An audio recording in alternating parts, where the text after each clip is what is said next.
Et donc, tous les autres acteurs, on a des hommes très engagés, mais ça vient toujours d'une part. Se pose la question de la réutilisation, de l'usage quand on est devant du patrimoine, encore une fois, de mémoire dormante. Bonjour à toutes et tous. Je suis heureuse donc de vous retrouver pour ce deuxième webinaire de cette sixième saison de la table ronde Urbanisme en francophonie relative aux dynamiques des patrimoines, histoire, mémoire, ressources, organisée donc à l'initiative de l'AIMF, Association internationale des maires francophones, donc un réseau de villes, de 300 villes exactement, ou association de villes de l'espace francophone. Aussi en partenariat avec l'Ordre national des urbanistes au Cameroun, le réseau Apéro, Association pour la promotion de l'aménagement et de l'enseignement, l'enseignement et de la recherche en aménagement et urbanisme, et enfin donc du laboratoire de géoarchitecture de Brest, situé à l'Université de Bretagne occidentale. Pour ma part, donc, je suis Charlotte Blenven, ingénieure d'études en charge du suivi du programme Urbanisme en francophonie, destiné donc à préserver la cohésion sociale et le droit à la ville pour toutes et tous, à analyser les différentes manières de penser et de faire la ville et de contribuer à un futur urbain pour l'espace francophone qui préserve la diversité et la richesse des villes. En matière de gestion du patrimoine, les villes arbitrent entre conservation, réutilisation et dissipation par renouvellement urbain. Elles mobilisent le déjà là, rappel d'une occupation ancienne du territoire, tout en travaillant les usages présents. Donc, je vous remercie de votre présence pour ce deuxième webinaire sur le thème Relever le défi de la gestion du patrimoine. Par ce webinaire, nous verrons comment construit-on le patrimoine de demain dans nos villes d'aujourd'hui, comment protège-t-on le patrimoine ancien face aux idées controversées de nos jours et au contexte de crise, comment ne pas faire table rase du passé en lien avec l'émergence des besoins d'émancipation culturelle voire politique. Comment amène-t-on les acteurs du développement culturel à avoir un impact local? Et enfin, comment réenvisage-t-on la possibilité que le patrimoine parle à toutes et tous?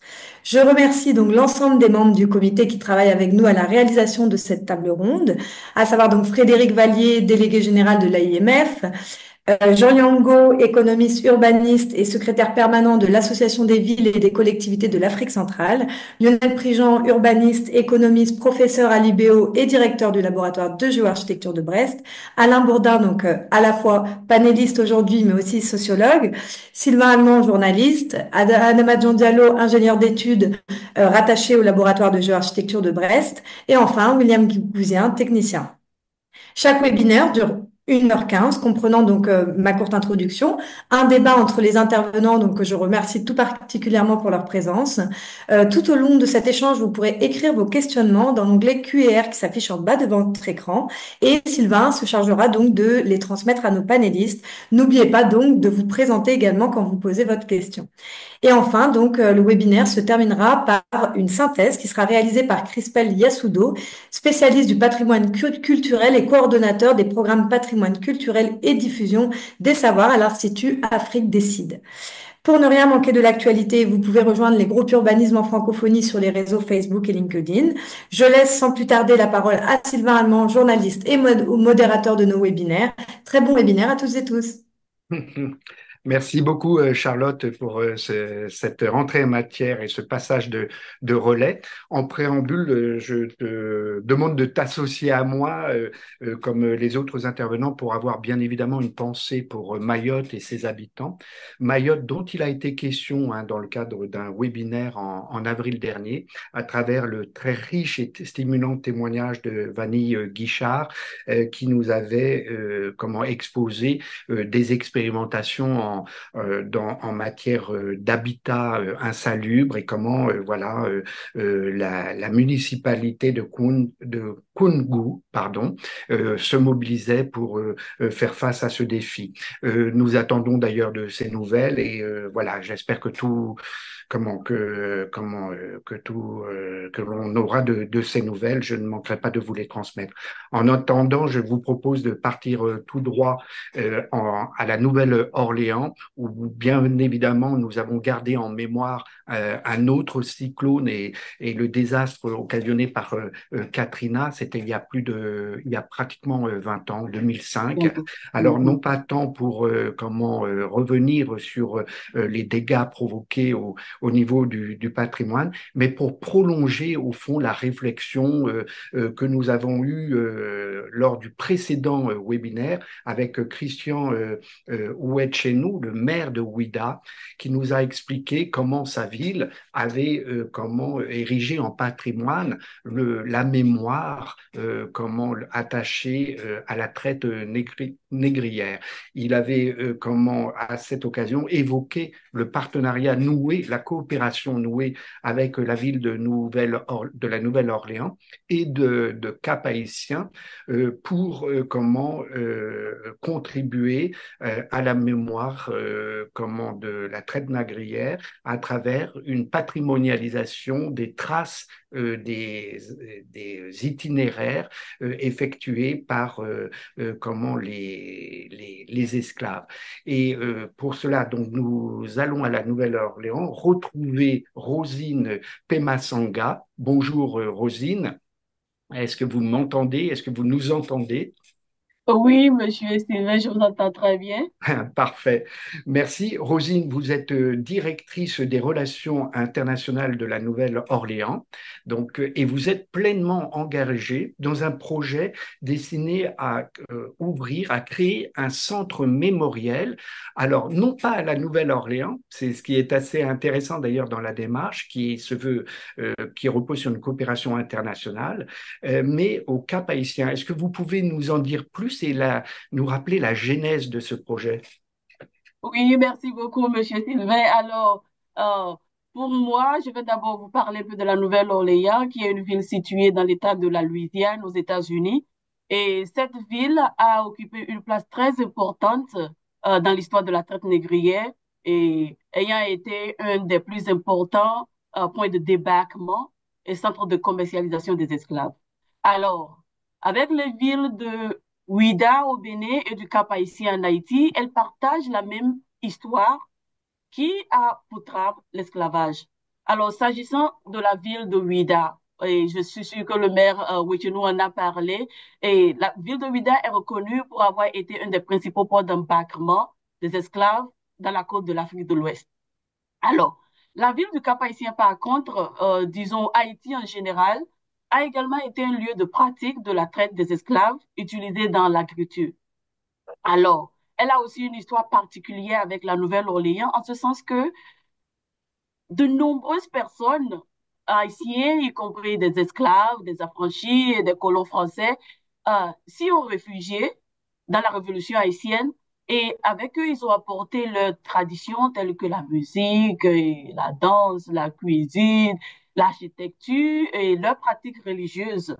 Alors, quand je parle de pratiques religieuses, je veux mentionner un peu le vaudou qui se pratique à Ouida, au Bénin, qui se pratique à la Nouvelle-Orléans et aussi en Haïti. Alors, cette proximité entre la Nouvelle-Orléans et le Cap haïtien donne cette relation que la maire actuelle, la maire de la Nouvelle-Orléans, une femme, et la maire de la ville du Cap haïtien ont sont parvenus à signer un accord de jumelage pour pouvoir relever cette histoire que nous avons qui parfois est dormante ou qui parfois semble ne pas être reconnue.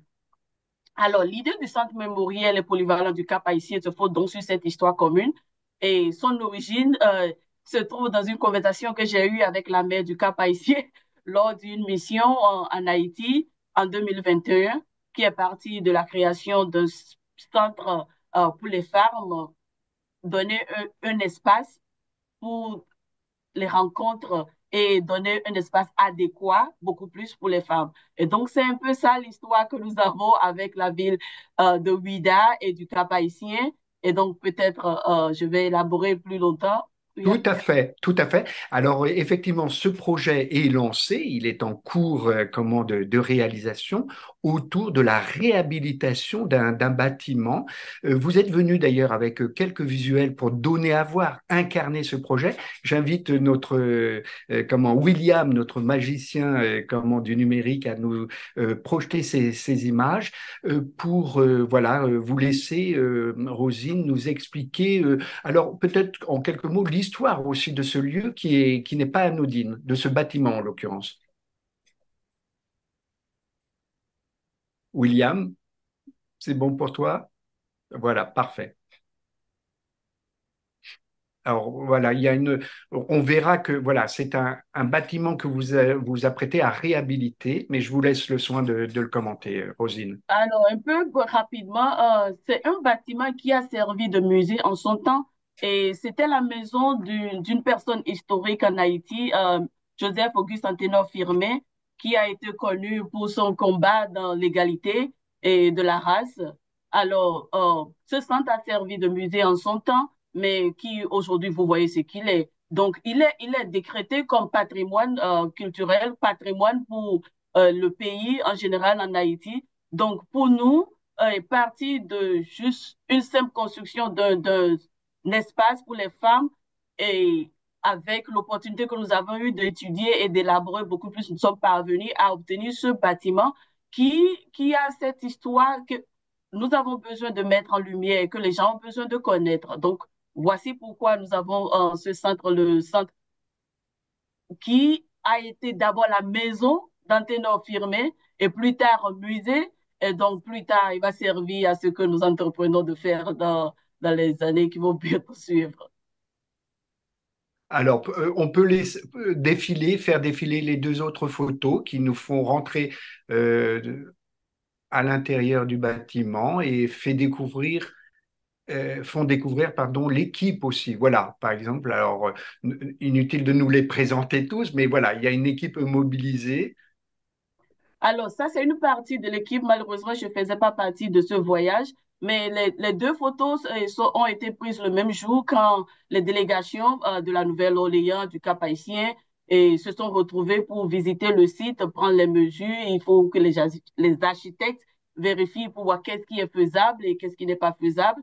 Donc, c'est ça. Vous avez vu la deuxième photo avec un membre du groupe des architectes parti de la Nouvelle-Orléans pour vérifier tout. Et donc, c'est ça, une concertation entre tous les membres impliqués pour ce projet. Hmm.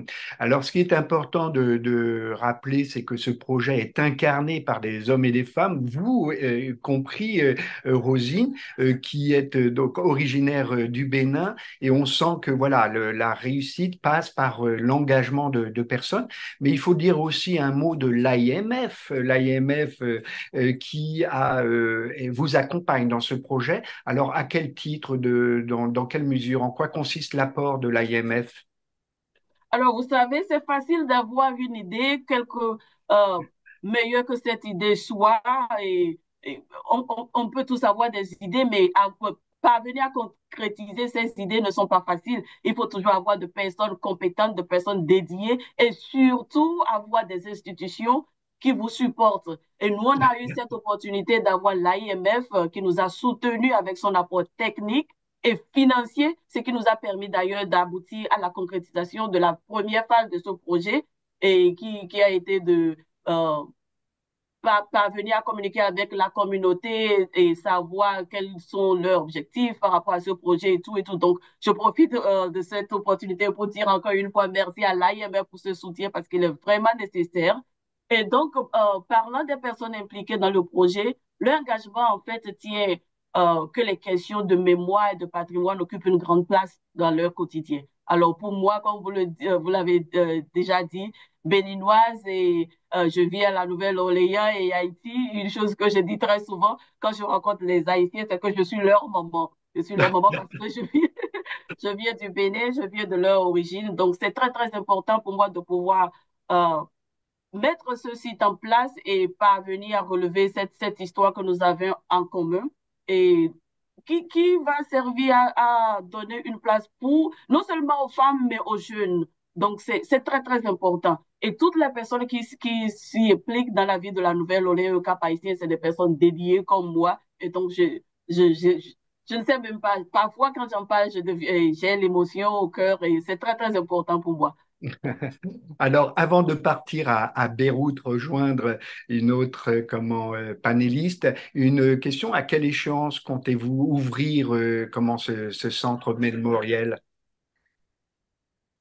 Alors, quand est-ce qu'on pense ouvrir ce centre mémoriel? Vous savez, les difficultés en Haïti, c'est pas, entre-temps, on ne savait pas si on pouvait même parvenir à la concrétisation de la première phase. Donc, encore peut-être 2 ans, pour ne pas dire 3 ans pour être sûr, Mhm, mais avec le soutien que nous avons, nous savons que nous avançons à de bons pas parce que mhm, ce n'est pas facile avec l'actualité actuellement bien sûr. En Haïti en général. Mais les personnes dédiées au Cap haïtien et la Nouvelle-Orléans trouvent quand même le moyen de, de se retrouver et d'évoluer dans ce sens. Donc, il y a pas longtemps, nous avons eu une concertation avec les gens du Cap haïtien dans la ville de la Nouvelle-Orléans et on avance à petits pas. Mhm, Et donc, peut-être dans mhm. 2 ans qu'on aura un centre officiellement et peut-être qu'on pourra avoir l'opportunité de l'ouvrir et d'inviter les gens pour voir ce qui a été fait. On prend date. Comment je ne sais pas ce qu'en pensent les autres intervenants, mais pour ma part, je trouve très intéressant finalement la manière dont cette coopération entre trois villes permet de visibiliser aussi une forme de patrimoine mémoriel transfrontalier, transocéanique également. Et donc, on ne doute pas qu'une fois cela visibilisé, vous ayez envie vraiment de l'incarner dans un lieu, ce centre mémoriel en l'occurrence. Restez avec nous parce que j'aimerais que vous réagissiez aux autres témoignages. Nous allons partir en plus du côté de Beyrouth, alors virtuellement, puisque comment Samar Saya, qu'on va y retrouver, est en fait, je pense, du côté de Paris. Elle me corrigera si nécessaire. Samar Saya, merci d'avoir tordu votre agenda pour vous joindre à nous. Vous êtes architecte urbaniste. Vous êtes en train de rédiger, de mener une thèse sur le patrimoine sous la direction d'un certain Alain Bourdin, que l'on entendra tout à l'heure. Alors, je vous rassure tout de suite, ce webinaire n'a absolument pas valeur de soutenance de thèse. C'est votre expertise que vous avez déjà, que nous sollicitons. Je précise que vous êtes mené cette thèse sous la double tutelle de l'Université de Bretagne occidentale et l'Université de Liban. Et, vous avez travaillé donc sur le patrimoine au Liban mais ce dont vous allez nous parler, c'est le travail qui a été fait suite à une autre catastrophe, là qui pour le coup n'avait rien de naturel, une catastrophe puisqu'il s'agit des explosions intervenues au port de Beyrouth en 2020, il y a donc 5 ans, et vous êtes intéressé au travail qui a été fait en vue de restaurer le patrimoine, les éléments du patrimoine, aussi bien bâtimentaire que culturel, social, travail qui a été donc mené avec des urbanistes, des architectes, mais également des associations, les pouvoirs publics. Voilà, donc je vous laisse peut-être au préalable, Samar Saya, nous dire voilà en quoi consiste donc ce travail et la méthode qui a été adoptée à cette occasion. Oui, merci Sylvain pour cette introduction. Vous avez tout dit. Pour la thèse, je suis sous la direction de Monsieur Bourdin et Monsieur Prigent aussi. Voilà. Alors, juste pour précision, et sous la direction de Dr. Spot à l'Université libanaise. Cette question au patrimoine et comment je suis arrivée jusque-là, c'est que ce patrimoine qui parle à tous, je viens de pays qui est en fait qui vit malheureusement plein de crises, une après l'autre, et qui est en fait caractérisé par une division communautaire, politique, territoriale etc. Et je trouve que ce qui faisait le lien et qui reste le lien dans ce pays, c'est ce patrimoine. Mm. Alors, au cours des études universitaires, en tant qu'enseignante et dans les ateliers urbains, on parlait de cette notion.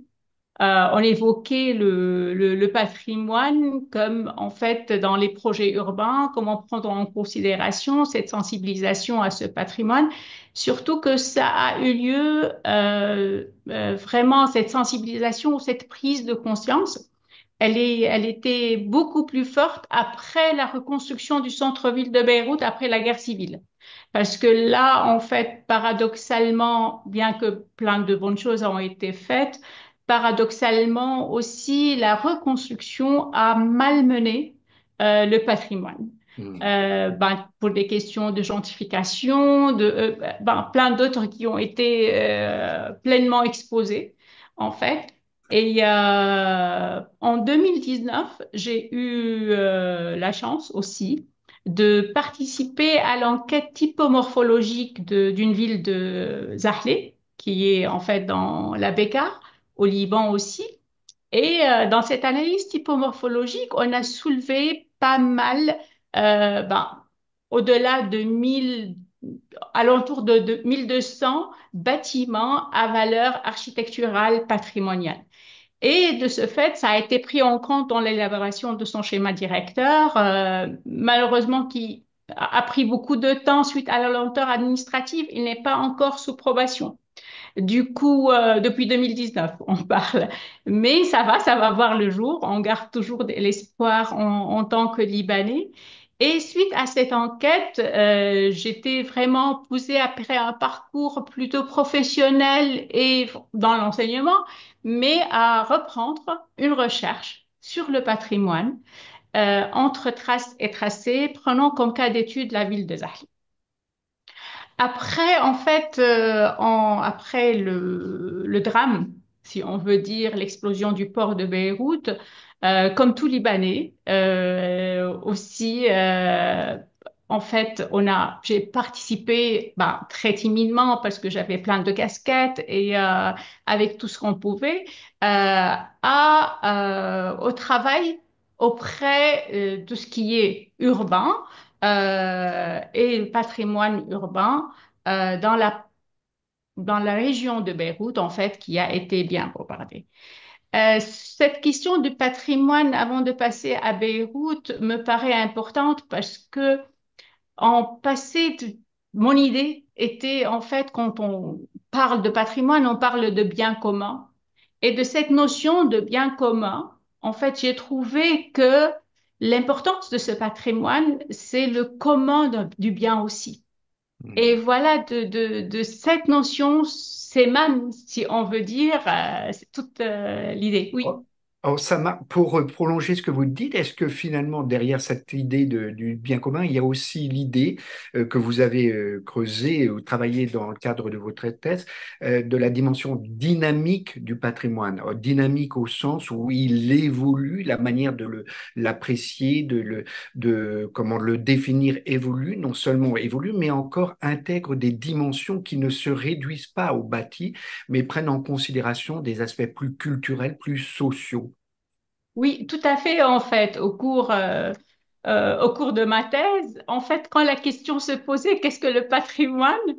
Alors là, en fait, une question qui paraît si simple, Voilà. mais après, en fait, non, j'étais un peu perplexe pour répondre parce que, étant femme de parole, alors les mots avaient du sens et vu la pluralité et le dynamisme de ce patrimoine, voilà, on se pose la question, en fait, en partant de la définition initiale d'un bien commun, on arrive à une allégorie, un artefact, une information, un discours, un écosystème, et on part dans les définitions. Et puis, en fait, il y a cet intérêt, qu'il soit archéologique, artistique, social, culturel, en fait, toutes ces disciplines qui s'incarnent, l'interaction, comment on l'interprète, comment on le voit, comment on l'aborde, Et ce dynamisme dans l'évolution, même des définitions, même dans les processus, même dans la patrimonialisation,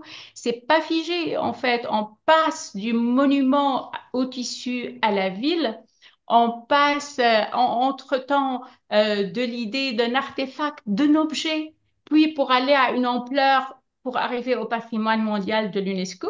En Mhm. fait, un patrimoine pour l'humanité, on part à différentes échelles, on part à différentes Mhm. dimensions, on part à différentes interprétations, et du coup, on part du matériel à l'immatériel, du tangible à l'intangible. Et là, on voit un dynamisme qui Mhm. s'arrête pas et qui continue.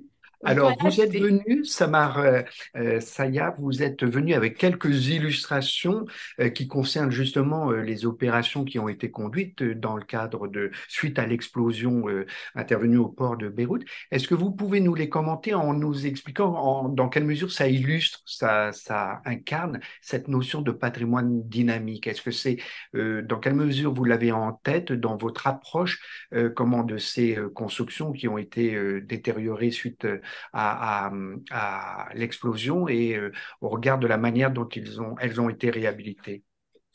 Oui, en fait, voilà, pour montrer la solidarité. Et ce qui s'est passé au Liban, ben, Mhm. l'explosion de Beyrouth n'est pas le premier événement, mais c'était un événement qui avait pas que le drame humain qui était là, c'était le drame culturel, c'était le drame urbicide, si on veut dire, de cette ville encore une fois meurtrie.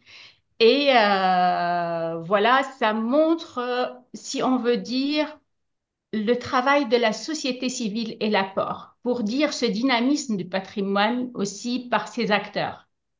Malheureusement, je suis obligée de venir à ce sujet, mais la réglementation au Liban sur le patrimoine date des années 1933 et c'est la réglementation qui est encore en vigueur.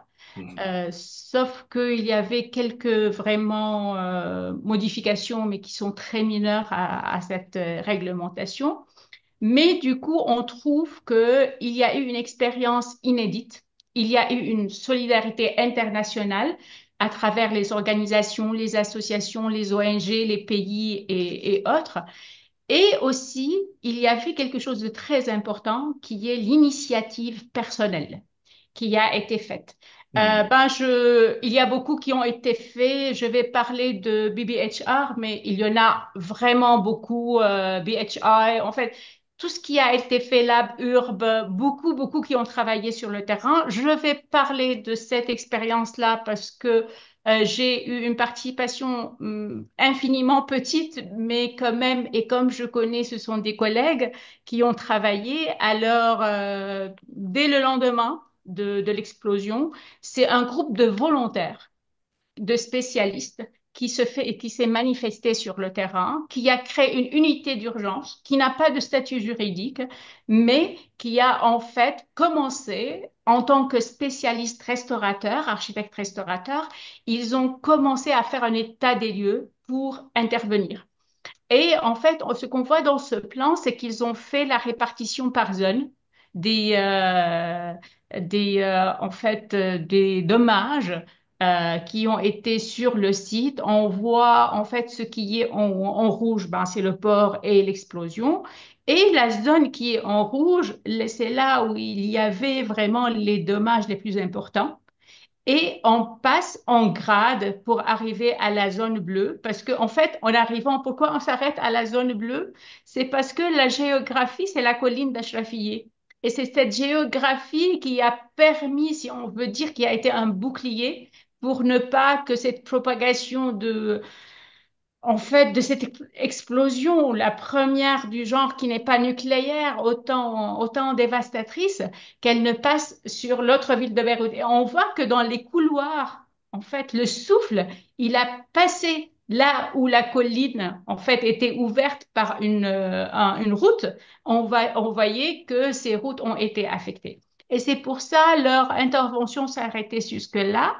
Bah, après, ben, tout à fait, ils ont été sous la direction générale des Antiquités qui a chapeauté toutes les interventions qui ont été faites sur le site, mais ils ont commencé par des travaux en premier de consolidation.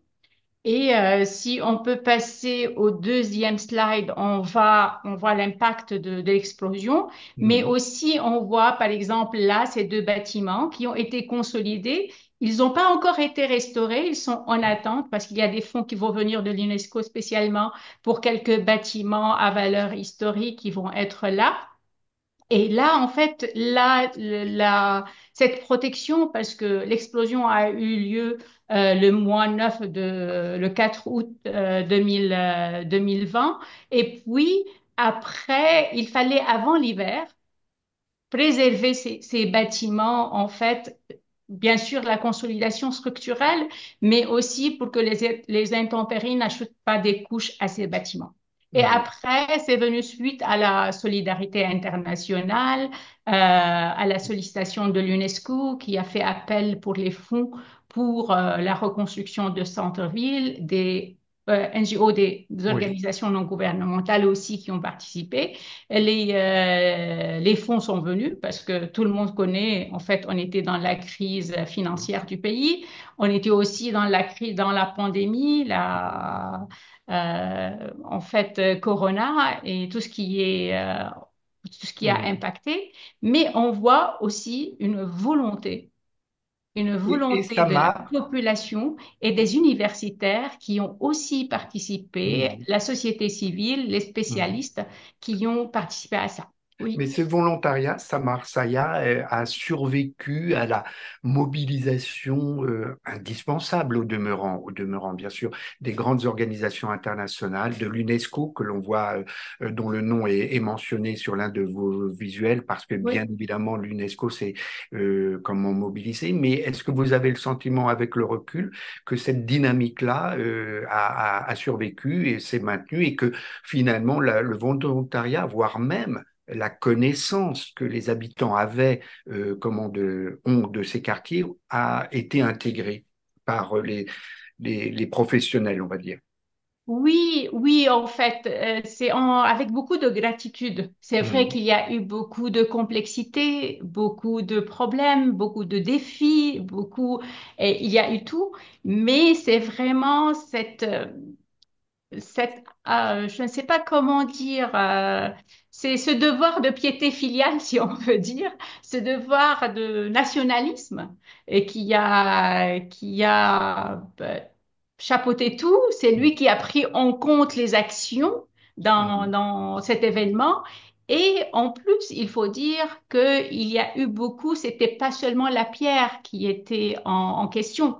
Voilà. C'est aussi, il y avait beaucoup de travaux de sensibilisation, des travaux d'accompagnement, il y a beaucoup de travail qui a été auprès des habitants. Il faut dire qu'il y a eu 300 000 habitations qui ont été touchées. Mhm. Et du coup, il y a eu aussi la volonté, si on veut dire, parce qu'on voulait pas que ce qui s'est passé au centre-ville se passe encore dans les Mhm. quartiers de Beyrouth. Mhm. Alors, on voulait que le quartier garde son tissu social. Mhm. Et de Voilà. ce fait, il y a une réglementation, le règlement numéro 194, parce qu'il y a pas mal de locataires dans cette région. Et Mhm. pour que ces locataires reviennent, parce qu'il y a une Mhm. spéculation foncière, il y a aussi le gain et le profit que tout prometteur en rêve en fait, puisque ces bâtiments ont été touchés, pourquoi pas ne pas les détruire et faire des tours à la Mhm. place, parce que en fait, ça rapporte plus. Mhm. Et voilà cette volonté qui a poussé aussi le changement de la réglementation Mhm. et spécialement le règlement 194. Oui. Une dernière question avant de poursuivre et de clore notre premier tour de table, à laquelle vous pouvez répondre rapidement, quitte à y revenir. C'est Mm. donc est-ce que je me trompe en disant que dans ce que vous dites, j'entends que des leçons auraient été tirées des exemples antérieurs par une meilleure prise en compte du rôle j'oserais dire, de l'ambiance, de la sociabilité, de l'animation de ces quartiers qui font aussi le charme de certains de ces quartiers au-delà de l'intérêt purement architectural. Vous voyez le sens de mon interrogation? Oui, bien sûr, des leçons ont été tirées. Mais des fois, le hasard fait bien les choses. L'État étant préoccupé par des crises beaucoup plus grandes, par le quotidien, par les réfugiés syriens qui font presque le quart de la population libanaise, par la crise financière, par la crise économique. Du coup, en fait, la DGA, la spécialiste dans la matière, par en fait le manque de moyens, le manque d'effectifs est là, mais secondé par ces spécialistes, le travail a été fait autrement. Mm, mm, Voilà, mm, c'est ça ce qu'on. Ben merci pour la société libanaise, mm, merci pour la DGA, ben le ministère de la Culture et pour le Liban en fait. mm, C'est vrai qu'on à chaque fois renaît de ses cendres, mm. mais espérons un monde meilleur. Nous Et entendons ces paroles tout en gardant à l'esprit la situation actuelle que traverse de nouveaux critiques que traverse votre pays, mais voilà, ça fait du bien à entendre. merci. Poursuivons le tour de table pour rejoindre Alain Bourdin. Je ne vois pas pourquoi je ne le dirais pas que je me réjouis de revoir. Nous avons un compagnonnage de route de plusieurs années. Alain Bourdin, professeur des universités, sociologue, urbaniste, directeur de la revue internationale d'urbanisme et du programme de recherche Coubertin, qui pourrait faire l'objet à soi seul d'un webinaire. Mais ce sur quoi je voulais vous interroger, Alain, c'est comment sur ces plans de gestion, comment mis en œuvre, définis par l'UNESCO, pour que vous nous disiez en quoi ils restent pertinents aujourd'hui et dans quelle mesure ils ne sont pas aussi questionnés par de nouvelles tendances. Mais j'imagine que, comme je vous ai observé prendre des notes, que vous avez envie de réagir aux deux précédents témoignages. Donc, n'hésitez pas à partager vos premières impressions avant de nous expliquer en quoi ces plans de gestion restent d'actualité et à quel prix devrait-on envisager de les réformer ou de les actualiser. Alain Bourdin. Merci. Oui, bien sûr, j'ai envie de réagir aux interventions précédentes, mais peut-être on y reviendra un peu plus tard dans le Ouais. débat. Je me suis dit, j'ai quand même deux, trois réactions qui peuvent venir maintenant. La première, c'est pas une réaction, c'est la fin de ma présentation, c'est-à-dire que moi, actuellement, étant professeur invité à l'Université nationale de Singapour, tout d'un coup, je suis pris complètement dans les problématiques asiatiques et notamment les problématiques du patrimoine qui sont très importantes dans beaucoup de pays d'Asie et en particulier de la Chine. Et Mhm. donc, c'est un regard assez étonnant, euh, Mhm. un peu perturbateur, d'ailleurs, ou perturbant plutôt, ça me perturbe un petit peu, y compris par rapport à une ville qui est une de mes villes préférées, c'est-à-dire Beyrouth. Mhm. Euh, qui est une ville que j'aime beaucoup, beaucoup, vraiment beaucoup, et qui est quand Mais même Alain, perturbateur en quoi? Parce que des approches radicalement différentes? d'abord, pour deux raisons. La première, c'est que j'ai utilisé un terme anglais parce que le terme français me vient pas, leur timing n'est pas du tout le même que le nôtre.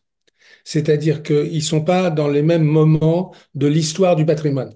Mhm. Parce qu'après tout, le patrimoine, c'est de l'artefact, c'est fabriqué par les humains, ça vient pas tout seul. Et donc, ils sont pas du tout au même stade. Et donc, avec des choses des projets qui sont pas le type de projets qu'on va trouver, par exemple, en Europe, parce que si on va vers l'Afrique subsaharienne, c'est encore autre chose.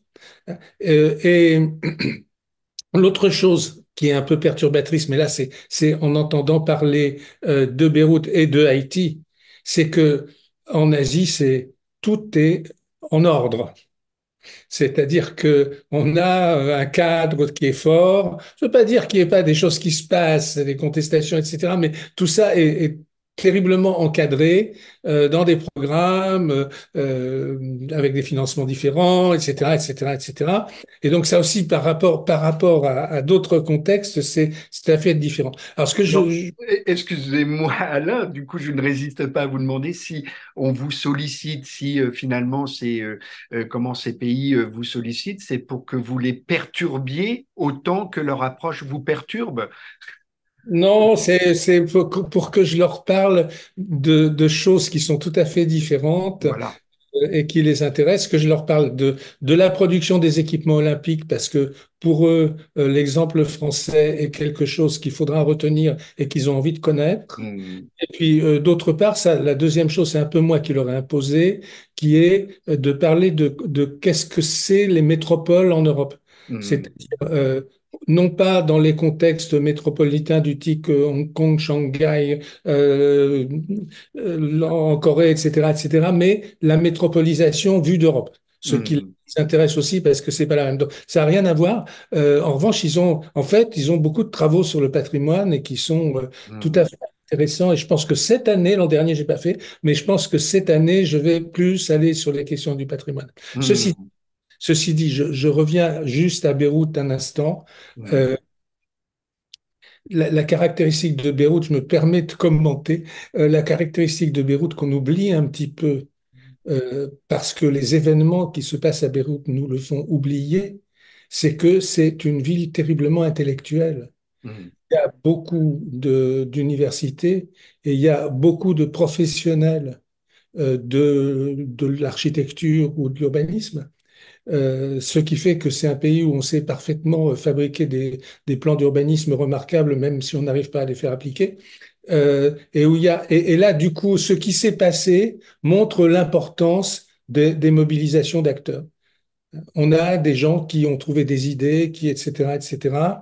Et bon, je vais pas critiquer les organisations internationales, mais il y a eu un risque et je voudrais je peux pas, je suis pas capable d'en faire le bilan parce que je suis pas retourné suffisamment à Beyrouth, mais il y a eu un risque, c'est que les organisations internationales oublient qu'il y avait plein de gens compétents, qu'il y avait plein de gens qui avaient des idées et arrivent avec leurs très très gros sabots hmm, et je ne sais pas finalement ce que ça donne, mais ce sera sûrement une chose à laquelle il hmm, faudra s'intéresser dans les années qui viennent pour voir si... Il y a à la fois une très grande importance des organisations internationales, on en a besoin, mais éventuellement, elles ont un peu tendance à procéder partout un peu de la même façon, etc., à arriver comme des bulldozers. Et du hmm. coup, ça m'amène à la question posée, Tout à fait. Ouais. qui est le plan de gestion en eux-mêmes. Bon, on peut en discuter, mais même le système UNESCO en général, il a à la fois apporté énormément de choses, mais je reprends une expression que vous preniez tout à l'heure à propos de la Nouvelle-Orléans, quand vous parliez de mémoire dormante. Le plan UNESCO, il va très bien avec la mémoire dormante. Quand on rentre dans la mémoire vive, l'UNESCO, c'est beaucoup moins bien. C'est-à-dire qu'ils n'ont pas les savoir-faire d'une certaine manière, ils n'ont pas les outils. Ils ont des outils pour faire, après tout, bon, c'est pas plus mal, mais ils ont des outils pour travailler plutôt sur de la mémoire un peu dormante et faire des projets touristiques. Hmm, Après, après quand ils ont inventé les plans de gestion, c'était un énorme progrès dans leur système, parce que du coup, ça permet un peu de rationaliser le tourisme et de protéger un peu mieux les sites des dangers touristiques. Donc, hmm, euh, il y a l'UNESCO, on va pas s'en passer, hmm, mais en même temps, on a besoin de renouveler terriblement les approches UNESCO. Bon, y hmm, compris d'ailleurs parce qu'elles ont couvert. Maintenant, tout est patrimoine de l'humanité, d'une certaine manière. Tout ce qui a de hmm, l'intérêt est patrimoine de l'humanité. Donc, il faut hmm. se prendre autrement. Ah ben, si vous me permettez, écoutons comment les éventuelles réactions de Rosine Pemamanga, que j'aimerais d'ailleurs entendre sur le rôle de l'UNESCO dans le projet dont elle nous a parlé. Vous ne l'avez pas évoqué. Pourquoi, si le cas, si c'est bien le cas. Et puis, Samar Sayas, si vous pouviez justement revenir sur le rôle de l'UNESCO et votre sentiment quant à la prise en compte par cette organisation, justement, d'autres dimensions du patrimoine qui ne seraient pas d'ordinaire mises en exergue dans les plans de gestion à l'UNESCO. Qui veut réagir? Rosine, peut-être? Oh, nous ne vous entendons pas, Rosine. Oui, Oh, pendant que c'est parfait. Rosine... Alors voilà. Voilà. Vous Voilà. avez... Voilà, parfait. Alors, pour moi, je pense que notre projet est le genre de projet que auquel l'UNESCO a souvent euh, envie de soutenir. Voilà. Mais nous sommes à un début, je dirais, où ce n'est pas encore ça, parce que très souvent, les gens, avant qu'ils ne vous soutiennent, il faut qu'ils voit que vous êtes vraiment en plein dans le projet. Alors, ce que l'AIMF fait, c'est pas tout le monde qui le fait. On ne vient pas vous soutenir déjà quand votre idée est encore sous le sol. Et on vous voit déjà lever ou bien que vous avez déjà soulevé un peu le poids que vous avez mis sous les genoux avant de vous le mettre sur la tête. Donc, c'est un peu ça avec l'UNESCO. Nous avons discuté avec des gens de l'UNESCO. Nous savons qu'ils sont intéressés, mais à ce stade, on ne les voit pas en plein dans notre projet. Donc, on espère peut-être dans la deuxième phase qu'ils vont s'intéresser à nous et qui vont peut-être nous apporter leur appui également. Hmm. Samar Saya? Euh, oui, en fait, pour revenir à ce qui s'est passé à Beyrouth cette fois, c'est vrai que l'UNESCO, elle est intervenue. Elle est intervenue à différentes dimensions. Elle est intervenue pour la solidarité internationale, pour l'appel au fonds, pour la reconstruction. Elle est directement intervenue sur ce qui va dans sa direction par rapport à l'éducation, parce qu'il y avait 280 écoles qui ont été touchées par cette explosion et qui ont été restaurées à moins de 18 mois pour que les enfants reviennent dans ces écoles. Quant à la question du patrimoine, du timing, ben, je suis d'accord, on est à des timings différents, mais aussi on est à des endroits différents. Et on avait vu aussi ce principe de mondialisation. Qu'est-ce qu'il a fait dans la standardisation des paysages, des villes, des ensembles? Et est-ce que, en fait, cette notion du patrimoine, elle n'a pas sa question de relativité au territoire qui est un peu différente. En fait, peut-être elle va être traitée différemment par rapport à la culture des lieux, par rapport à l'ensemble, par rapport à la société en tant que telle, à la perception de la société, à la perception des acteurs. Et je suis tout à fait d'accord que, en fait, les Libanais sont des spécialistes. Comme, comme je mentionne là dans Carnet d'Orient, Pablo Fernandez, il dit que ces pays qui ne produisent rien, sinon des Libanais. Hmm. Et heureusement que vraiment on compte les uns sur les autres. Hmm. Et voilà, cette explosion, il y a eu plein de problèmes, il y a eu plein de soucis. Ben, je vous dis, il y a des bâtiments qui ont été prélevés par plusieurs associations en état de lieu. Et alors on découvre que chacun a fait le relevé de sa part. Il y a quelque chose pour les interventions, mais il y a eu aussi ces ces gens qui sont spécialistes, qui y ont une volonté, qui ont travaillé de 4 à 8 Hmm. mois sans toucher un sou. C'était un acte Hmm. de pur volontariat. Après, ça a été gratifié ou pas, mais il y a eu comment dirais-je, cet esprit de défense de la nation, la population, elle est transformée en peuple, comme on disait selon Michel Melot, et on voit aussi que, en fait, cette solidarité, elle a fait preuve Hmm. qu'elle peut être acteur du Hmm. patrimoine aussi, que la population peut être acteur du patrimoine. Voilà, Hmm. c'est ça. Dans ce que vient de dire Sayar, je ne sais pas ce que vous en pensez, Rosine et Alain, mais en tout cas, j'entends un peu une idée qui vous est chère, Alain Bourdin, à savoir que ce n'est pas parce que un élément du patrimoine n'a pas d'emblée comment une dimension universelle qu'il n'en est pas moins digne d'intérêt et que finalement un peuple, une collectivité, une ville peut aussi décider de la valeur d'un patrimoine. Et voilà, est-ce que c'est bien cela? Est-ce que je déforme vos propos à Alain et je vous laisse les corriger si besoin et à Rosine le soin de réagir elle-même? Ben, si je commence, je reviendrai un peu à des propos qui ont été tenus soit par Rosine, soit. Euh, L'idée de commun Mm, est une idée tout à fait importante. Alors, on peut l'utiliser dans sa version la plus sophistiquée, c'est-à-dire venue de l'économie, mais mm, on peut l'utiliser aussi d'une façon assez simple. Tout le monde comprend ce que ça veut dire, un commun. Euh, un commun, ça veut dire que je m'y reconnais. Et donc, ça ne va marcher, pour reprendre le terme, qu'avec de la mémoire vive. Ça va mm. jamais vraiment marcher avec de la mémoire dormante. La mémoire dormante, elle me donne des spectacles. Très bien d'ailleurs, hein, ce qui est très bien. Mais si j'ai de la mémoire vive, elle suppose qu'il y ait je sens que je suis partie prenante, que c'est moi que ça exprime. Et je dirais que quand même l'exemple, disons, de la Nouvelle-Orléans, pour faire simple, est plutôt de ce côté-là, quoi.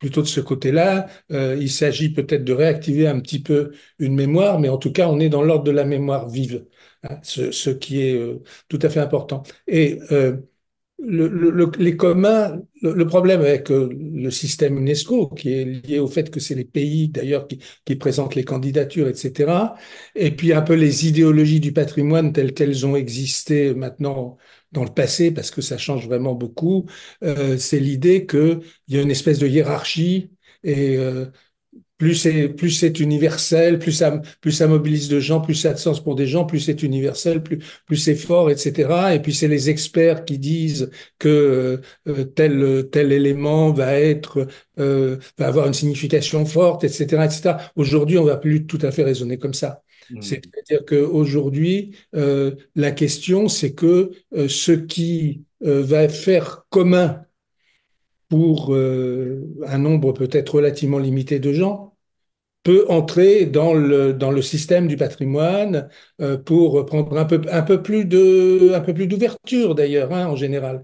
C'est-à-dire qu'on sort un petit peu du petit groupe des gens pour qui c'est du commun. Et dans la gestion, il y a tout un tas de trucs pour gérer cette évolution, passer de ce qui vaut pour quelques-uns à ce qui va valoir pour un peu plus, mais pas forcément avoir le modèle classique du très grand monument mm, avec mm, sa reconnaissance par tout le monde, etc., etc. Et je pense que notamment par rapport à ce qu'a été l'histoire du patrimoine, l'histoire moderne du patrimoine, c'est-à-dire à partir des années 60 du XXe siècle, euh, on a quand même une évolution qui est qu'on est de plus en plus tenté, notamment depuis qu'il y a le patrimoine immatériel, on est de plus en plus tenté de se tourner vers la mémoire vive. Ce qui peut avoir des inconvénients, parce que des fois, ça peut déclencher des bagarres, des mécontentements, etc. Mais je pense que c'est une tendance qui est qu'on va de plus en plus vers la mémoire vive et qu'on a de plus en plus de mal à accepter que même un très grand monument soit juste un témoignage du passé qui ne fait pas vraiment sens, quoi. mm. Je ferai Rosine? volontiers des petits commentaires sur Notre-Dame, mais ce serait compliqué et très franco-français. Donc, je laisse tomber. Alors oui, pour moi, c'est beaucoup plus euh, réitérer ce que ma camarade Samar a mentionné. On n'a pas besoin de toute une communauté. Les quelques-uns qui s'intéressent peuvent vraiment faire rayonner le patrimoine. Ici à la Nouvelle-Orléans, nous avons on les appelle les Mardi Gras Indians, euh, qui qui aujourd'hui font partie de notre patrimoine de la ville de la Nouvelle-Orléans et parfois de tout l'État parce que ils ont cet héritage qu'ils ont su garder et qu'ils transmettent à leur population, à leur génération. qui suivent. Et donc, pour nous, c'est devenu un élément touristique pour la ville de la Nouvelle-Orléans et parce que tout le monde veut voir comment, les Mardi Gras indiennes s'habillent, comment ils font leur accoutrement et tout, et tout. Et c'est très, très important. Aujourd'hui, nous avons un de leurs accoutrements qui a séjourné au musée de Louvre en France. Et donc, c'est pas toute une communauté, c'est pas tout un peuple, c'est pas toute la ville, c'est juste cette petite minorité qui fait rayonner la ville et qui fait rayonner l'État. Donc, c'est le cœur très souvent, le cœur parce que c'est important pour moi, c'est important pour ma génération, ma population, pour les gens, nos descendants. Il faut qu'on préserve cela. Ça nous appartient, c'est unique à nous. Et puisque c'est tellement beau, puisque ça attire des gens, ça devient un objet ou bien un patrimoine commun pour toute la ville et pour l'État. Donc, Mais ça oui. suppose, Rosine, et je laisserai et Alain Bourdin et Samar Saya réagir sur ce point qu'on a déjà évoqué, ça suppose aussi que des hommes et des femmes soient engagés dans la durée et assurent une certaine pérennité dans les démarches de patrimonialisation. On pourrait évoquer d'ailleurs la maire du Cap haïtien, qui est toujours en poste, qui a traversé les différentes crises connues par son pays et qui est là pour assurer la pérennité de votre projet. Je vous vois opiner du chef, mais je vous laisse réagir de vive voix. Oui, alors, nous avons toutes ces personnes, et c'est beaucoup, très souvent, ça part des femmes, ça part des femmes. Vous allez m'excuser les autres, pas qu'on ne vous considère pas, c'est que on a toujours besoin de quelqu'un pour émettre une idée. Et très souvent, les femmes ont cette capacité d'élaborer, de dénoncer leurs idées, quelque mauvaises qu'elles soient, mais on a toujours ce courage parce que on sent cette envie, ce besoin. Et quand ça vient, il faut aussi et parler à des gens. Il faut avoir ce courage d'aborder les hommes, de leur présenter ce que nous avons. Et très souvent, sauf s'ils ne vous aiment pas, ou bien sauf si ce que vous leur présentez n'est pas bien, ils sont souvent autour pour soutenir. Et c'est ce dont nous avons besoin que quand on demande, quand on a besoin d'aide, qu'on ait des gens qui vous soutiennent, qui vous appuient et qui parfois, peut-être que nos idées ne sont pas bonnes, ils viennent pour vous éclairer et pour vous diriger sur le droit chemin. Donc, c'est un peu ça. Et nous avons des femmes dans le projet. C'est la maire du Cap Haïtien, c'est la maire de la ville de la Nouvelle-Orléans, c'est moi, chargée des relations internationales, une femme, et actuellement la représentante de la mairie du Cap Haïtien au sein du comité de pilotage, c'est une femme. Et donc, tous les autres acteurs, on a des hommes très engagés, mais ça vient toujours d'une femme. Mais Voilà. Rosine, dites-moi, et je laisse vraiment ensuite Alain et comment ça m'a réagir, dites-moi, ne seriez pas en train de militer pour substituer le terme de patrimoine par celui de matrimoine? Voilà. Non, non, Alain et puis je Samar. pense que je, Oui, oui, pardon. non, je ne pourrais pas le faire parce que toutes les fois quand on parle d'égalité, c'est souvent un peu difficile d'élaborer là-dessus. Ce que moi, je vais garder le patrimoine, mais juste inviter les hommes à toujours nous soutenir. C'est ce dont on a besoin. Quand on a besoin d'eux, on a besoin que vous soyez prêts pour nous soutenir. Si ce que nous disons en tant que femmes n'est pas correct ou bien c'est pas aussi fondé, vous pouvez nous amener à comprendre, mais pas nous dire que nous ne pouvons pas faire ce que vous pouvez parce que nous avons la capacité de faire tout ce que vous faites.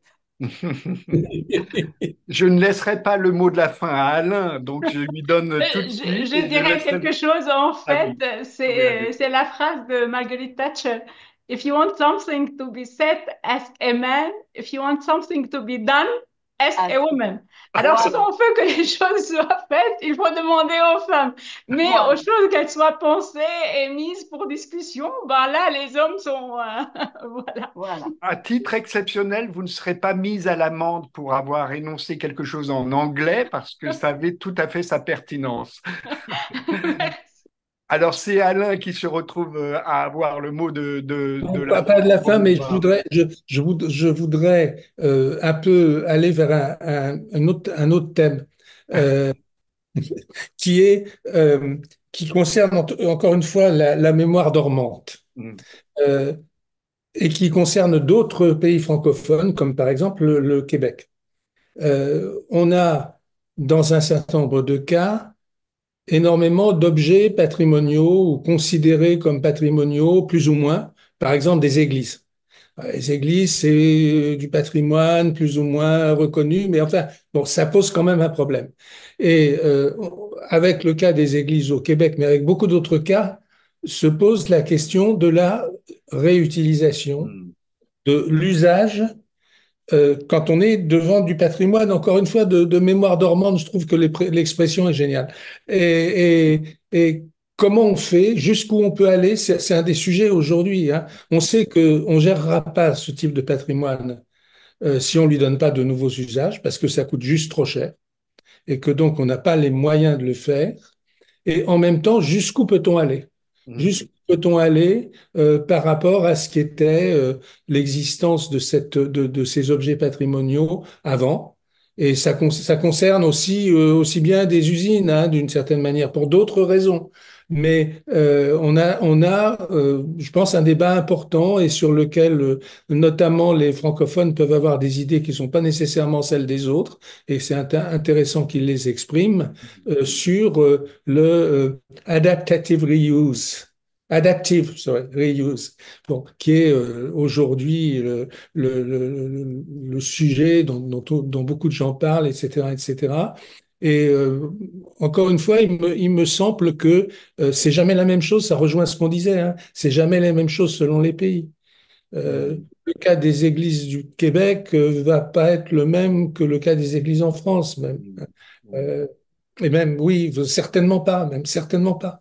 Et donc il y a une importance du contexte qui est incontestable. Et à mon sens, il y a beaucoup d'échanges d'expériences qu'il faudrait faire sur ces sujets-là de la réutilisation, et en particulier de la réutilisation au bénéfice de ce qui se trouve autour d'un Hmm. quartier, de choses comme ça, qui se trouve autour d'un équipement. Et pour moi, je souhaitais qu'on en parle un peu parce que c'est quand même un point vraiment important. Tout à fait. Et merci pour cela. Comment, eh bien, on aura beaucoup voyagé au cours de ce webinaire, hein, entre le Québec, Singapour, la Nouvelle-Orléans, bien sûr, Beyrouth. C'est tout l'intérêt de ces webinaires que de nous faire voyager et de nous rendre sensibles aux différentes acceptions que peuvent avoir des mots, en l'occurrence ici le mot patrimoine, et d'ouvrir, de poser des jalons pour poursuivre la réflexion. Et je retiens celui que vous proposez, Alain, c'est cette réflexion sur le que faire, hein, de l'existant, comment le réutiliser sans lui faire perdre, le détourner trop de sa vocation initiale. Merci à tous les trois d'avoir nourri cette réflexion, de nous avoir permis de poursuivre cette réflexion engagée par le précédent webinaire. Ce n'est pas fini puisque, comme vous le savez, le temps de la restitution est venu. Et pour cela, nous partons, sauf erreur de ma part, au Bénin. Nous revenons au Bénin, et je crois même à Ouida, pour entendre, alors, non pas Sylvestre Edjekopo, Poto, pardon, qui a eu un empêchement de dernière minute. Ce sont des choses qui arrivent, et qui nous a proposé de transmettre le flambeau à Crispel Yasundo. Crispel Yasundo, vous collaborez avec Sylvestre dans le cadre de cette ONG Afrique Décide, qui œuvre justement à promouvoir la dimension culturelle du patrimoine. Au sein de cette organisation, vous êtes justement en charge de la coordination du patrimoine culturel et des savoirs. Merci infiniment d'avoir remplacé au pied levé Sylvestre, et il vous revient maintenant, non pas tant de faire une synthèse, que de mettre en exergue ce qui vous a paru particulièrement intéressant dans tout ce qui a été dit, au regard de la manière dont vous-même vous approchez, vous abordez les questions du patrimoine. Crispel Yasundu, à vous de jouer. Bonjour à tous, c'est Alors, un vous réel avez, plaisir pour moi. Oui, voilà, nous vous écoutons. Voilà. c'est un grand plaisir pour moi d'être à ce rendez-vous de savoir. C'est vrai que je porte la voix du docteur Sylvestre Djekouto, qui malheureusement a eu un contretemps, donc je serai fidèle à son esprit. Alors, merci beaucoup pour toutes les différentes interventions. Je voudrais d'entrée saluer Madame Rosine, qui est aussi ma maman parce qu'elle vient du Bénin.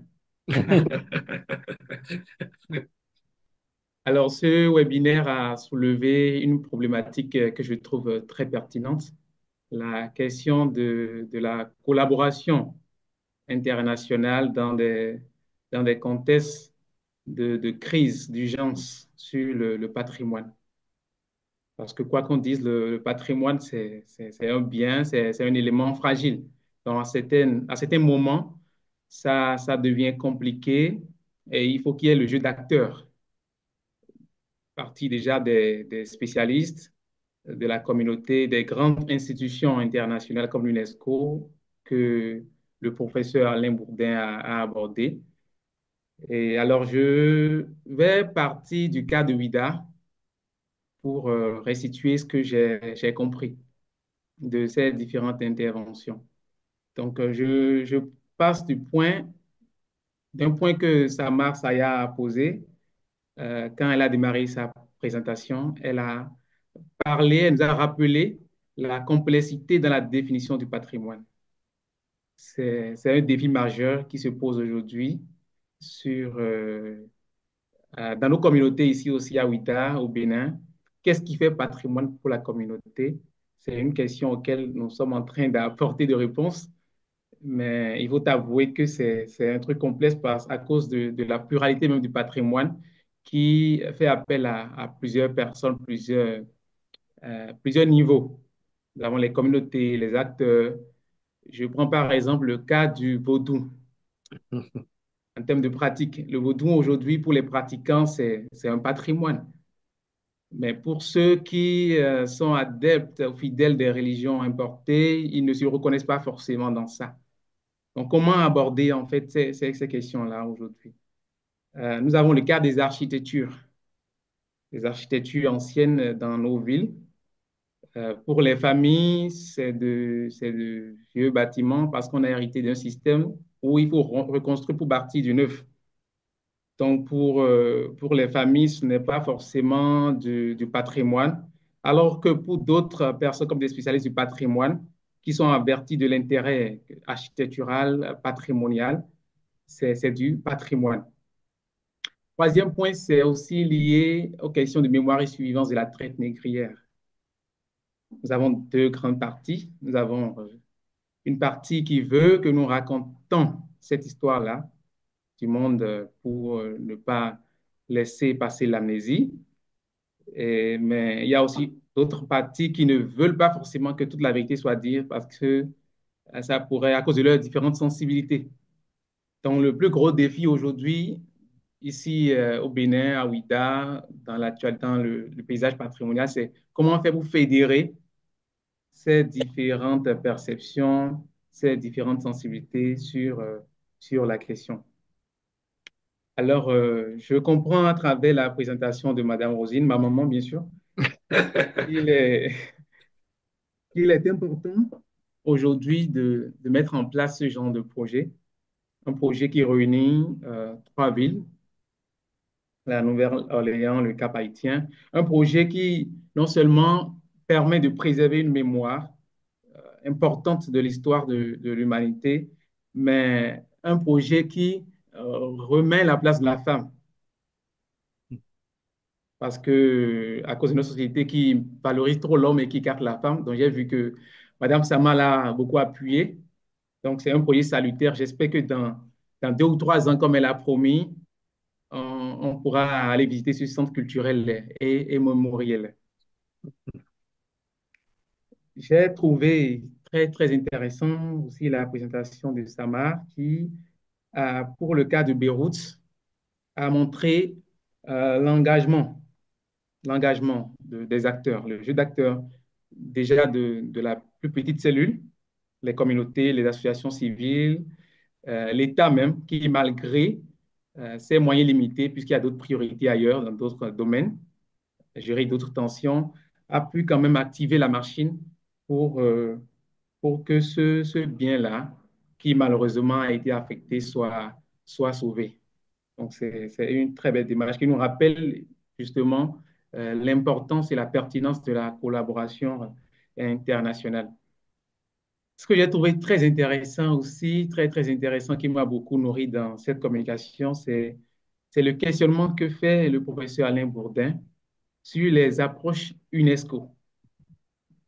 Euh, Quand je me réfère à la Convention 2003, portant sur la sauvegarde du patrimoine culturel et matériel de l'UNESCO, le patrimoine, c'est un bien, en fait, qui appartient pas seulement aux communautés, mais aux individus.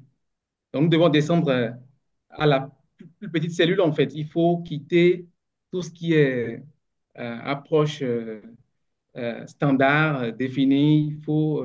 Il faut aller plus loin. Il faut plus que le patrimoine soit compris, ou soit reconnu, considéré parce qu'il a tel ou tel label. Donc, il faut changer la manière d'approcher le patrimoine. Donc, sur ce point, ici, par exemple, à Afrique des Sites, nous avons plusieurs programmes. Nous avons, par exemple, un projet sur Tessons de mémoire, où mensuellement, nous ciblons des familles clés de la ville de Ouidah. Nous allons auprès de ces familles-là pour faire des entretiens. On voit les personnes d'un certain âge qui ont de l'histoire à raconter. Nous allons les interroger et nous recueillons tout ce qui est patrimoine vivant, immatériel, les panégyriques, les contes qui définissent l'identité de la famille. Et nous faisons de la communication autour. Ce qui fait qu'après, il y a d'autres programmes, d'autres projets qui s'intéressent à ça. On se dit, bah, dans l'histoire de Ouidah, de telle ville, il y a telle famille qui a occupé telle place, il y a des aspects qu'on oubliait. Donc, nous allons, même au niveau des individus, en fait, pour pouvoir relever, en fait, le patrimoine. Aussi sur les questions de mémoire et survivance de la traite négrière. Ici à Ouidah, on voit encore le legs de cette histoire. Il y a encore certaines relations entre descendants de négriers et descendants d'esclaves. Donc, nous travaillons aussi sur cette question. Donc, je dois avouer, je sais que le temps qui m'est imparti est un peu très limité. Et je vous remercie beaucoup pour toutes les différentes interventions. C'est vraiment un plaisir pour moi d'assister à ce genre d'échange qui nous permet d'apprendre, nous, jeunes spécialistes du patrimoine, de mieux comprendre certaines réalités et les nouveaux défis liés à la gestion du patrimoine culturel. Merci beaucoup. C'est nous, Crispel, qui nous vous remercions. Et avant de redonner le bâton de parole à Charlotte, je voulais m'assurer que Alain, Rosine et Samar s'associaient à moi pour vous applaudir pour la performance. Voilà. Merci. Merci à vous de Merci. nous avoir montré à quel point leurs propos extrêmement stimulants rentrent en résonance avec votre propre réflexion dans une ville comme Ouidah et à travers tous les programmes que vous mettez en œuvre dans le cadre de votre ONG Afrique Décide. Merci infiniment. Sans plus tarder, parce que vous avez respecté le temps de surcroît, je peux tranquillement en réalité transmettre le bâton à parole à Charlotte. Charlotte, es-tu encore avec nous? Oui, merci Sylvain. Merci aussi Crispel pour tes propos qui résument donc le riche échange entre nos trois intervenants, qui, je n'en doute pas, se prolongera au-delà de ce webinaire. Je retiendrai quand même l'idée que les tragédies en fait des femmes et des hommes, mais aussi leur vie ordinaire, écrivent l'histoire et en font une matière vivante, nourrie de toutes les mémoires, ordonnées par les lieux. Je renouvelle donc mes remerciements à Rosine Pemasanga, Alain Bourdin et Samar Saya pour votre présence et vos témoignages complémentaires sur les nombreux défis que pose la gestion du patrimoine. Conservation, entretien, sélection, interprétation, contextualisation, appropriation, usage, insertion dans l'espace public, etc. Enfin, donc, merci à toutes et tous pour votre participation. Je vous laisserai donc en compagnie d'Adamadjan Diallo, ingénieur d'études rattaché au laboratoire de géoarchitecture de Brest, pour un dernier webinaire sur fabriquer le patrimoine pour le 21e siècle. Donc, ce sera le 28 janvier 2025 de 12h30 à 13h45, heure de Paris, donc UTC plus 1. Enfin, je vous souhaite donc de très bonnes fêtes de fin d'année à toutes et tous. Voilà. Au revoir. Bonne fête à Au revoir. tous, au revoir. Merci Au Charlotte. revoir, merci beaucoup.